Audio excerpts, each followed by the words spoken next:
Students, आज हम पढ़ने जा रहे हैं हमारी एक और पोएम और जिसका नाम है a legend of the Northland.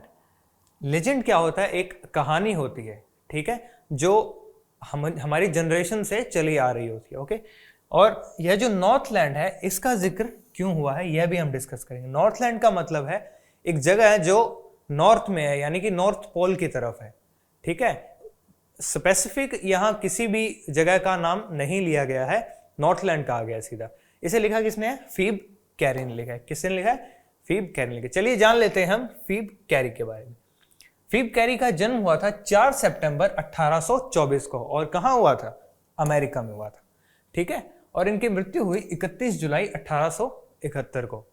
और इनकी कुछ राइटिंग्स में से हम अगर बात करें तो एक है इनकी poems and parodies, poems of faith, hope and love, hymns of all Christians. तो ये थी इनकी राइटिंग्स। तो चलिए स्टूडेंट्स, अब हम बढ़ते हैं हमारी पोइम के इंट्रोडक्शन की तरफ, ठीक है। चलिए, a legend of the Northland is a ballad. जो ये लेजेंड ऑफ द नॉर्थलैंड ये पोइम है, यह एक बैलेड है। अब बैलेड क्या होता है ये जानते हैं। A ballad is a poem narrating a story in a short stanzas. Ballad होता है वह होता है एक कहानी बताई जाती है छोटे छोटे स्टैंजाज में, यानी एक ऐसी पोइम होती है जिसमें कहानी बताई जाती है छोटे छोटे स्टैंजाज में। Ballads are a part of folk culture और popular culture and are passed on orally from one generation to next. अब ये जो बैलेड होते हैं यह हमारे कल्चर के पार्ट होते हैं, ठीक है, कल्चर के पार्ट होते हैं, और यह सुनाए जाते हैं दंत कथा की तरह, ठीक है। तो सुनाए जाते हैं और कहाँ? एक जनरेशन से दूसरी जनरेशन। जैसे दादा जो है, दादा सुनाएंगे अपने बेटे को या फिर अपने पोतों को, ऐसे करके, ठीक है। इसके बाद देखते हैं, folk culture comprises of traditional stories which are pass from one generation to next generation.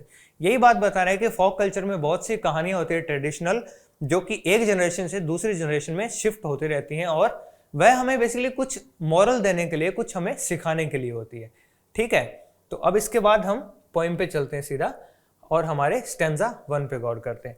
Away away in the Northland where the hours of the day are few and the nights are so long in winter that they can not sleep them through. दूर दूर, away away 2 बार बोला गया, यानी कि दूर दूर Northland में। अब नॉर्थलैंड क्या है? नॉर्थलैंड कोई स्पेसिफिक जगह नहीं है, यह है नॉर्थ पोल के पास में एक जगह है जिसका जिक्र हुआ है, ठीक है। और वहां क्या है? Where the hours of the days are few, यानी कि वहां दिन जो है वह बहुत ही छोटा होता है, दिन के जो घंटे हैं वह बहुत ही कम है। And the nights are so long in winter that they can not sleep them through, और जो रातें हैं वह इतनी लंबी हैं कि सारे सोकर उठ भी जाते हैं लेकिन रात खत्म नहीं होती है। समझ रहे हैं? यानी नाइट वहां इतनी लंबी है, यहां बता रहे हैं कि वह उन पूरी रातों में सो भी नहीं पाते हैं, यानी कि वह सोते हैं और जब उठते हैं तो देखते हैं कि अभी भी रात ही है। तो इतनी लंबी रातें, और दिन जो है वह बहुत ही कम है। Where they harness the swift reindeer to the sledges when it snows and the children look like bear's cubs in their funny furry clothes। इसके बाद क्या कहते हैं कि वह हार्नेस का मतलब होता है बांधना, ठीक है। क्या होता है? बांधना।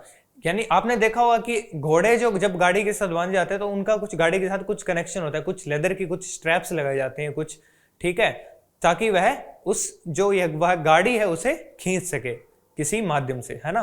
तो हार्नेस होता है वह जो लेदर की स्ट्रैप्स होती हैं वह उससे बांधना। तो हार्नेस द स्विफ्ट रेंडियर, यानी रेंडियर क्या होता है? ठंडे इलाकों में रहने वाला एक हिरण जो लकड़ी की जो एक गाड़ी होती है उसे खींचने में सहायता करता है, वह उसे खींचता है। टू द स्लेजेस, यानी कि स्लेजेस के साथ बांधा जाता है। व्हेन इट स्नोज, जब स्नो होती है। And the children look like bears cubs in their funny furry clothes, और जो चिल्ड्रन है वह ऐसे दिखते हैं जैसे कि एक भालू के बच्चे हों। और भालू के बच्चे क्यों लगते हैं? क्योंकि उन्होंने बहुत ही फरी ऊनी कपड़े पहने होते हैं जो बहुत ही मोटे होते हैं, क्योंकि वहां ठंड बहुत ज्यादा पड़ती है। तो वह जब फरी क्लॉथ्स पहनते हैं जिसमें बहुत बड़े बड़े फर होते हैं, तो बच्चे ऐसे लगते हैं जैसे कि वह भालू के बच्चे हों। इसके बाद, they tell them a curious story, I don't believe it is true and yet you may learn a lesson if I tell the tale to you.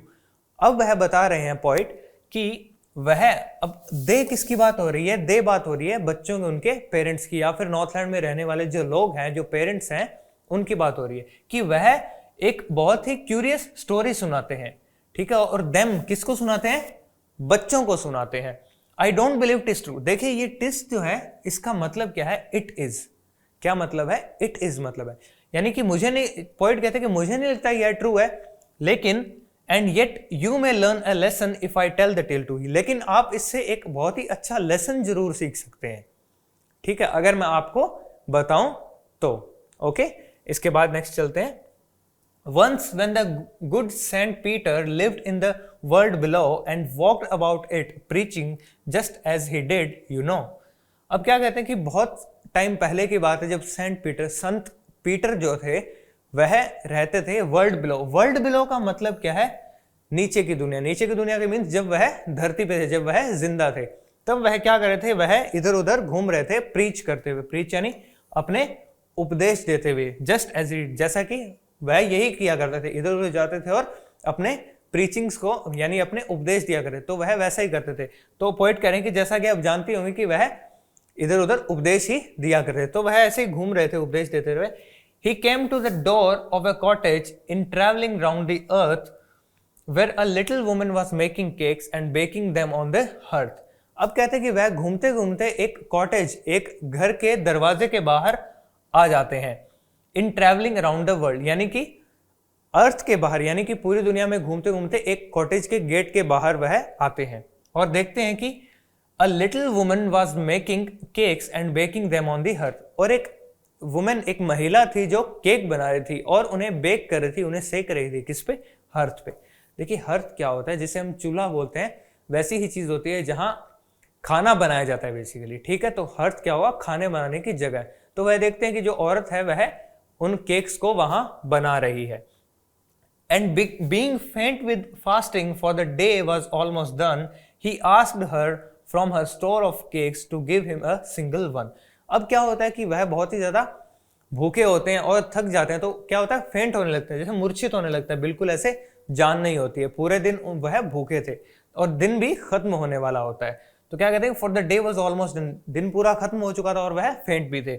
He asked her from her store of cakes to give him a single one। वह उस महिला से पूछते हैं कि क्या वह एक केक दे देंगे उन्हें, और कहां से? जो उनका केक का स्टोर है, जहां उसने अपने केक्स रख रखे हैं, द स्टोर ऑफ केक्स, ठीक है। इसके बाद देखते हैं।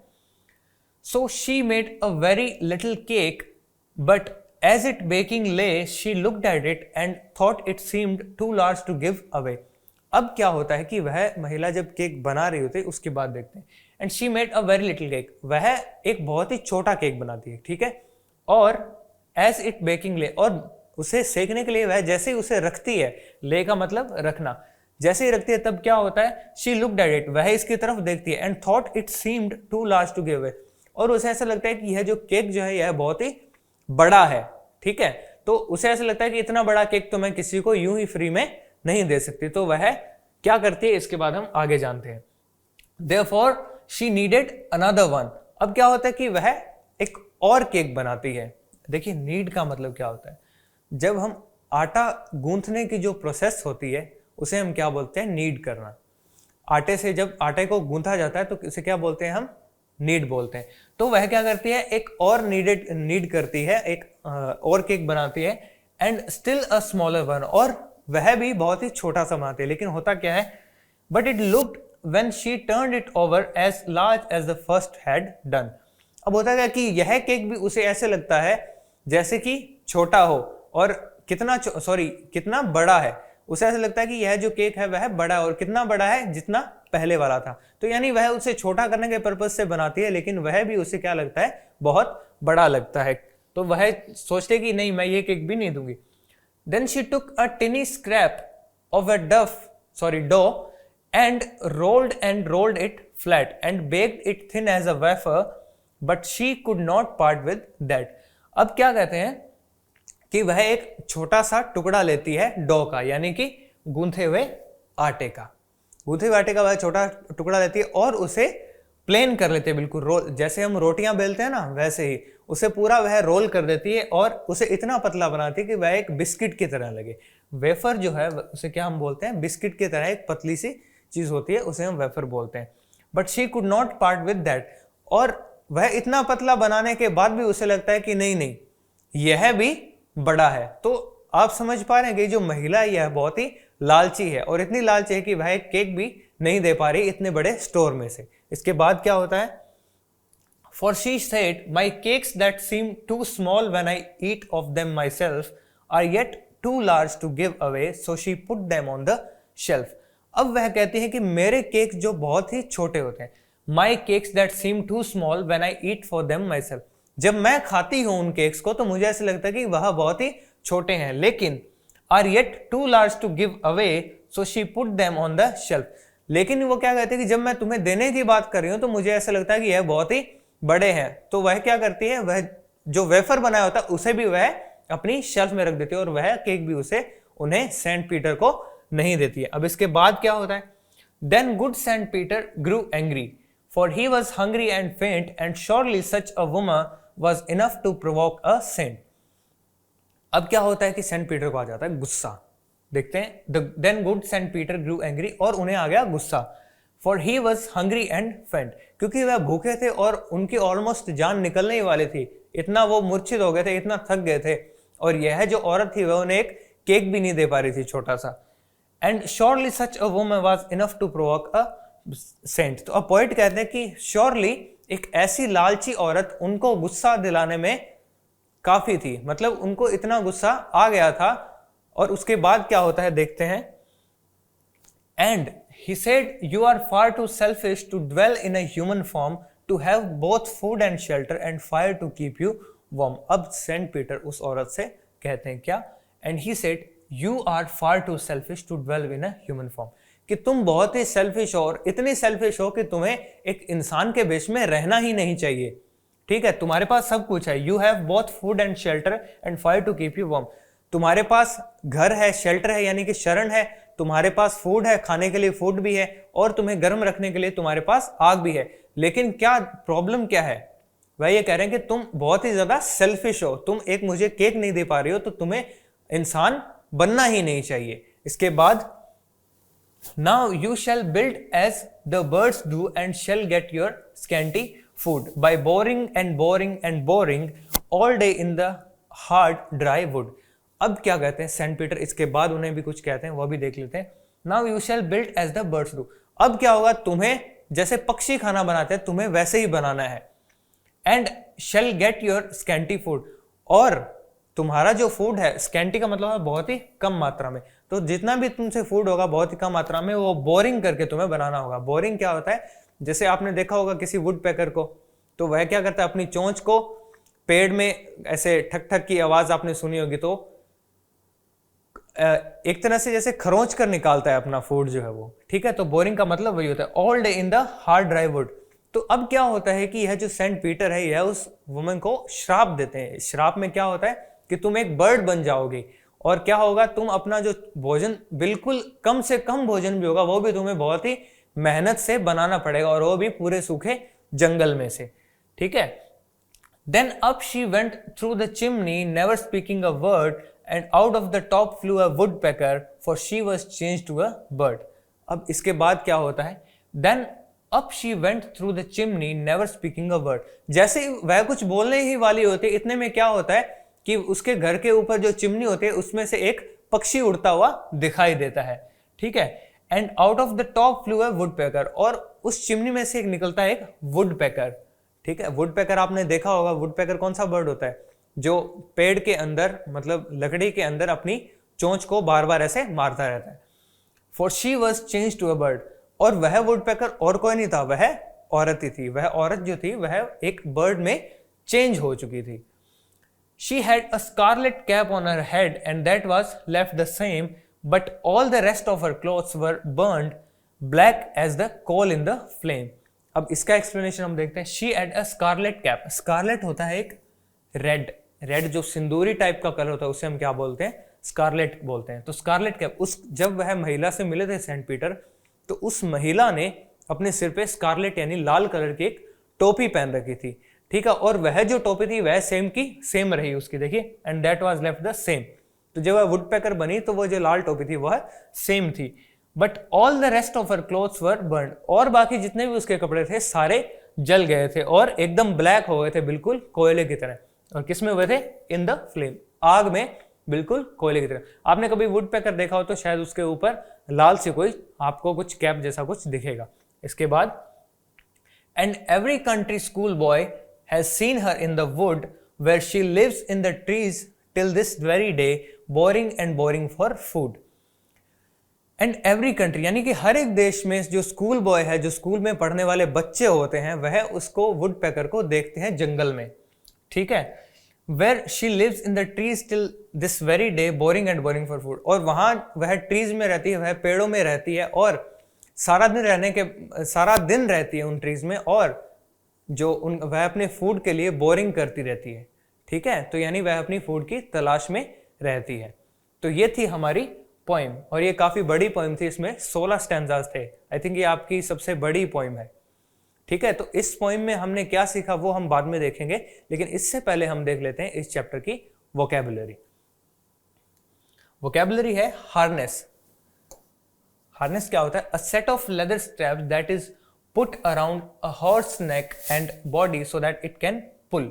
देखिए, हार्नेस का मतलब होता है एक लेदर का स्ट्रैप होता है, एक रस्सी टाइप होती है लेदर की, जो घोड़े को बांधी जाती है ताकि वह कुछ चीज को खींच सके, जैसे किसी गाड़ी को खींच सके। इसके बाद है स्विफ्ट। स्विफ्ट क्या होता है? मूविंग और capable of moving at high speed, यानी कि मूव करना या फिर तेजी से मूव करने की क्षमता रखना। स्लेजेस। स्लेजेस क्या है? पुल्ड बाय ड्रॉट एनिमल, ठीक है। अच्छा, ड्रॉट एनिमल्स क्या होते हैं? ड्रॉट एनिमल्स होते हैं जो एनिमल्स बेसिकली खींचने का काम करते हैं, जैसे घोड़े हैं या फिर रेंडियर भी जैसे बोलते हैं। तो जो गाड़ी खींचते हैं बहुत ही हैवी या फिर कुछ सामान लाने जाने के, तो उन्हें क्या बोलते हैं? ड्रॉट एनिमल्स बोलते हैं। तो स्लेजेस का मतलब क्या होगा? जो उनके द्वारा खींचे जाती है वो गाड़ी जो है उसे हम क्या बोलते हैं? स्लेजेस बोलते हैं। इसके बाद रेंडियर।